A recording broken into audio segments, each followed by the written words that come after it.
শেখ হাসিনা পালিয়ে গেছে, শেখ হাসিনা নাই, শেখ হাসিনা চলে গেছে, শেখ হাসিনা পালায় না।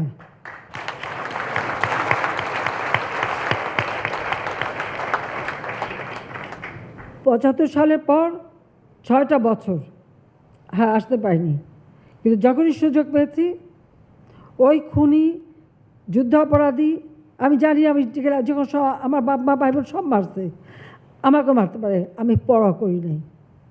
2007 সালে আমার বিরুদ্ধে মার্ডার কেস দিচ্ছে, ওয়ারেন্ট ইস্যু করেছে, যখন আমি বলছি আমি আসবো, আসতে বাধা দিয়েছে, সমস্ত এয়ারলাইন্সকে বলে দিচ্ছে আমি যেন দেশে ফিরতে না আসি। আমি দেশে ফিরবই, আমি ফিরে আসছি।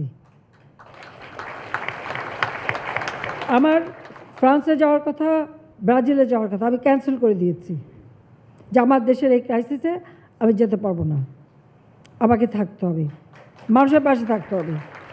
তা আপনাদেরকে এই জন্যই আমি ডাকছি যে আপনাদের ভিতরে যেন কোনো হতাশা না আসে। আমার দিক থেকে সব রকম সহযোগিতা আপনারা পাবেন।